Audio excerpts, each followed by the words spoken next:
I told our guys I didn't think we played our best. We had 20 turnovers. And, you know, we played DePaul twice now. And in both games, we've turned the ball over a lot. So to think that it's just on us would be disservice to those guys. I thought their length, their ability to trap our posts, didn't handle it well enough, even though we had worked on it.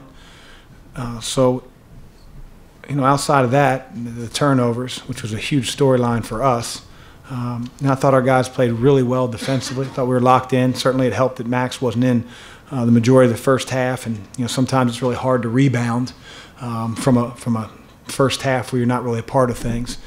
But you know, for us to keep our composure down the stretch, you know, we had a 10-point lead and watch it dwindle down, and then a big play in the game was when Sean hit JP for the backdoor layup to put us up 3, and then we get a stop, and you know we couldn't execute down the stretch. We got one more bucket there on another play, then maybe it would have been different. But they had 2, I wouldn't say decent looks, hard looks to tie, and just fortunate enough they didn't go in. And as I said to our guys in the locker room, especially our seniors, I'm really happy for them.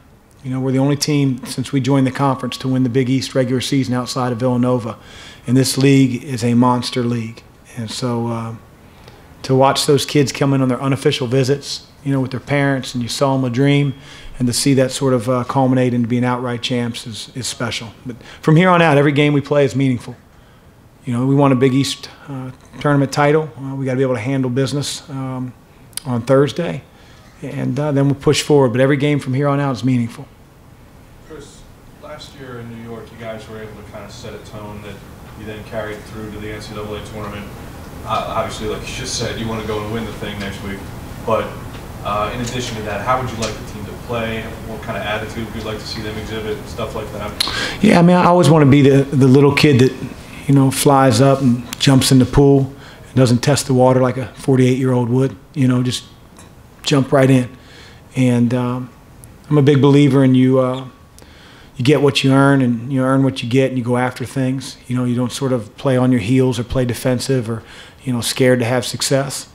And that's how I want our team to play. I told him before we even came to DePaul the other night that a year ago we came to DePaul on a 6-game losing streak.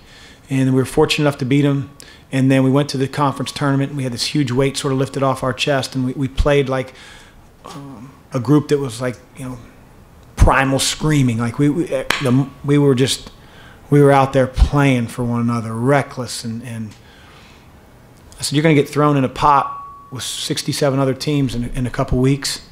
And there's going to be a lot of teams like Xavier of 2016-17.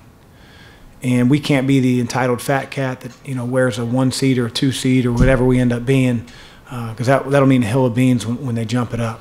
And so I think our guys, because they were on the other side of it last year, will understand that and hopefully come to play like that.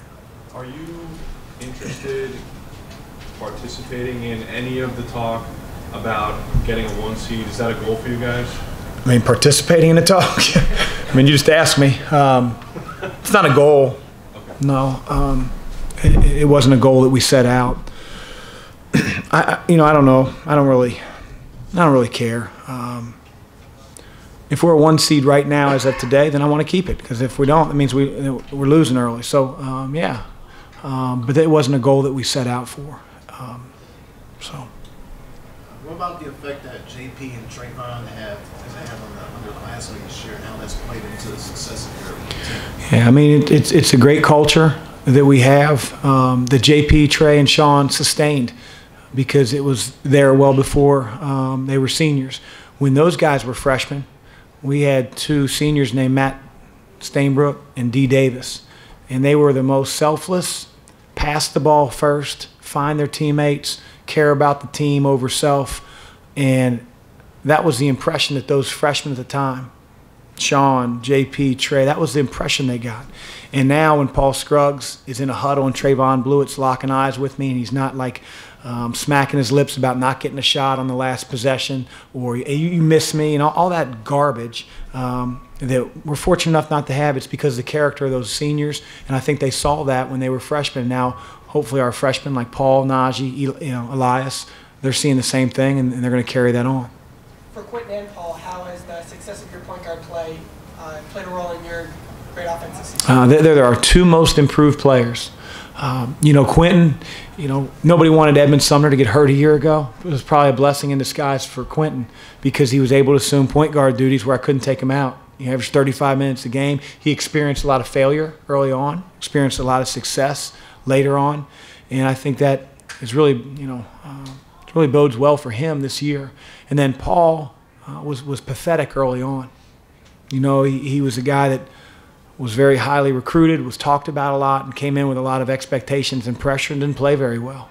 But to his credit, he didn't point the finger at the coaching staff. I should be doing this, and coaches putting handcuffs on me, none of that stuff.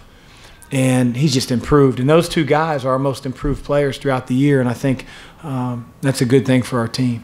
So at this point of the year, that Paul's still like being the backup to Quentin, or is it them two playing off each other based off? We play them together at times. And certainly, Quentin's a little bit more experienced, but Paul in the future is also going to learn the off-guard position because he'll be a phenomenal offensive rebounder, driver. He's playing. He should be more of a combo guy, I think. I know he wants to play the one, and that's what we've played him. We generally relegate freshmen to just one position, so that they don't get circuit overloaded, especially at the point guard spot. But, next year, once he sort of knows the ins and outs, everything we do, he'll learn two positions, and he'll be just as effective, if not more, at the two as a sophomore.